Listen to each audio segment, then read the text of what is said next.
What is up, everybody? I am Kevin Ioli. Appreciate you joining me. And joining me right now, my guest will be in the main event of UFC Vegas 89 over at Apex on the UFC campus here in Las Vegas, Nevada. I should add the greatest city in the world, right, Amanda? And of course, I am talking about Amanda Ribas. She will be fighting Rose Namajunas, and I think the biggest fight of your life. Would you say that's fair, Amanda? This fight would be the most important fight of your life? Hello, hello. Yes, there is. And since my first time that I signed the poster of UFC, I was imagining my face there. And today I did this. I signed with my face there, and it is really good. Really good feeling. What does that say to you? Yeah, when you see the fact that you've gotten to the main event and you're fighting a former champion in a really significant fight, not only for you but for her, right? It Mhm. has stakes for her. What does that say that you've done in your career, in your opinion? Look, I already did all the steps in the UFC. I started to do the cards the beginning, after that more close to the main event, and then I did co-main event, and now it is my time to do a really war in the main event because I I'm feeling I am prepared to do this, and it's amazing. I am loving. You know, you have kind of jumped around weights, right? And you fought in Mhm. both, and you're ranked in both flyweight and strawweight in the UFC. This fight is going to be at strawweight. What goes into you making the decision where you're going to fight it? And have you decided for the time being, are you a full-time strawweight now, or are you going to just go where fights that interest you are? I like to fight in both divisions because in strawweight I need more time to cut weight, and in flyweight I can get fights in 2 weeks because I'm always training. So I like to be active in the octagon too, not just at the gym. And how I pick the fights is not just with names. Always, my dad studied a lot of the ranks about the ranks, and always when we finish the fight, we already is thinking in the names in strawweight and in flyweight, and we give the option.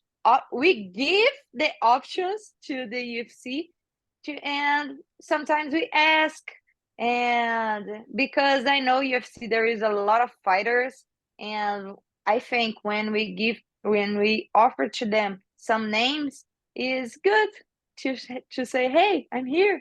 I want to fight. I can fight." You're one of the unusual ones that can go up and down. Like a lot of fighters say, if they, go up in weight and then try to come back down, that really Mhm, makes the next weight cut difficult, and it's hard on them, and it has a negative impact on their body. Do you notice mhm, any impacts? And you said it takes you longer to, get ready for a straw weight fight, but mhm. are there any other impacts? Are you not as quick, not as strong, or is there anything that you tangibly can point to? I don't feel that. For me, I have a really good team. My doctor, he does a really good diet for me. It's not too good because I like to eat, but it's really good. My body does the adapted really well. I don't feel my injuries when I cut too much, so it's working for me. Now you started your career 10-1. You're 3-3 since. So you've been up and down. You haven't had a winning streak in a while. You've Mhm. been in some really fun fights, right? You know, a lot of really good, entertaining fights that you've come out on Mhm. the short end. Have you assessed why that is, and do you know what it's going to take to get you over the top? Obviously, you're fighting the most talented fighter you've ever fought against Rose Namajunas. So, what do you think is the difference in you from 10-1 days until now? I'm always trying to get better, not as a technical fighter, but as a smart fighter too, because I think I was in up and down because sometimes I just think with my heart, with my emotions, and now I'm trying to learn uh, a fight, a smart fighter. I like to watch Amanda Nunes because she's really smart, and I'm trying to do this, trying to listen my coaches and not just listen my heart. I would say, like, and I think most people would agree, you're a really good finisher. Would you agree with that? Like, you get somebody hurt, you usually finish pretty good. Yeah, I like that. I agree. So you have that kind of you want to beat up on people. You want to finish them. Do you think that that desire Mhm, to be a finisher sometimes overwhelms your rational and hey, just mhm. be calm and just keep, doing your thing and you'll eventually stop them anyways? I think he likes that I am emotional, but he always say to me, Amanda, try to remember the strategy. Okay, we have, because my family is like this too much, you know. It's too much. Everybody there is too much. But we need to be too much with the brain too. So I'm getting better on that.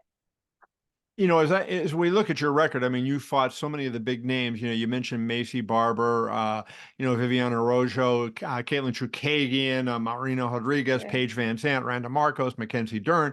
So you've been in there with a lot of really credentialed women. But is there any nerves in going into somebody like Rose Namajunas, because she's a former champion? She's done some things that few other women have done. You've seen her knockout in Brazil that she scored. I mean, she's had some amazing, finishes. Mhm. Given her credentials and given what she's done, does that give you a little bit of a kind of a butterfly, knowing you're going to be fighting her now? I don't think so because no, because as you said, I face off a lot of really good fighters, really really good, and I always put in my mind that I will face off the best Rose Namajunas ever. When I fight against Paige, I put in my mind I will fight against the best Paige Van Zandt ever. So I am training like to the best of her. So for me, it's okay. I'm prepared. Do you feel like this is the most important stretch from a standpoint that you're 30 years old right now, right? So you're still in Mhm. your athletic prime. Now you have all the knowledge that you gained throughout your 20s, right? Is now the time that if you're ever going to make that move to get to the title, are these, like, say, next 2 years the most important that you look at? For sure, for sure. I think I don't know if the hormones is really good. I don't know the exactly age, but I can feel I'm strong with 30. I don't know, my testosterone is good. I don't know. But that I would know is I am in my best version because I was studying and some fighters when is on the top, it is the age of 28 or 30, 31, 32 is good too. So yes, I think these 2 years will be amazing on my record and my career. Somebody like Rose that has had such success with those high kicks, right? She's had a lot of Mhm. success with those. Does that present another problem for you to worry about during a fight? Or is it just like, hey, every fighter you got to worry about high kicks? No, I train a lot to defense, to counterattack, and Rose she explosive. So I train a lot of this too. Does she do something specific to set those kicks up? Like, do you see patterns that she does? Like, okay, she does X, Y, and Z. Do you see those and kind of give yourself a clue? Okay, maybe now she's going to come up high. I need to always pay attention and explosive, and that we training a lot. How much do you combat that with offense, right? So you talked a little bit before about, stay within the game plan, right? Mhm. But if you're forcing her to defend you, right, she can't, maybe get her stuff off. So how important is offense, do you think, in this fight? Making Rose back up and making her not necessarily the type of fighter she likes to be. She seems to be like to, go forward a lot. Yeah, I think for me, the offense is really important, but the defense is too.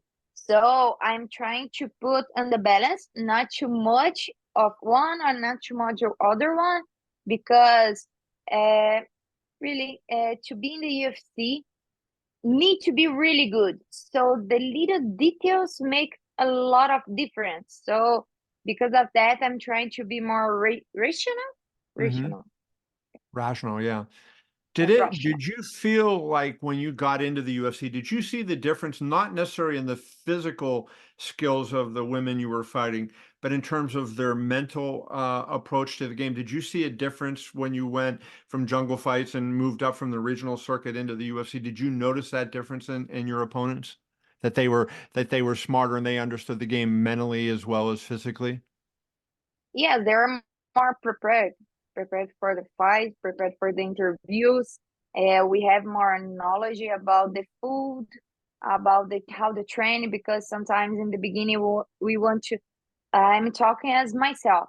I was training so hard all days, and sometimes get some injuries because we are training too much. So I can feel along the years, the people are learning more about it, and in the UFC we can feel like this too. The people are more, the fighters are more smart.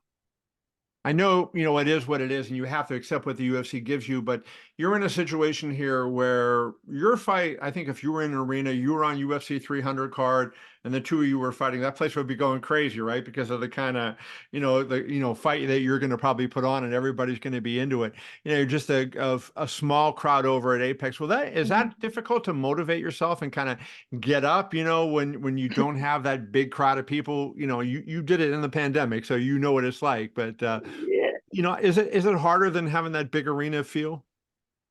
I love to feel arena, but in this fight I was feeling my poster with my face. So this was exciting me since the first day of my camp, and I'm a little. So sometimes I try to make noise in in my head. So when yeah, so when I am getting, I'm trying to imagine. I think everybody screaming and okay, you know. That that is very funny. Phil, let's wrap up with this. Just give me your breakdown on how you think the fight goes. I know you're going to win the fight. You think you're going to win the fight. So how are you going to win it? Like, how do you feel like you defeat Rose Namajunas? Mm, for sure, I think they will finish the fight with my arms to the top. I hope with a bonus, and I hope in the third round with some knockout. Whoa. So I'm going to go out there. I got my betting advice already. So I know you got your betting tips that you're giving out. You just gave another one on your own fight. Very good. Amanda Ribas, you can see her UFC Vegas 89 on Yeah, Saturday in Las Vegas against former champion Rose Namajunas. Amanda, the best of luck to you. Thank you for taking your time. I yeah. appreciate you. I appreciate you.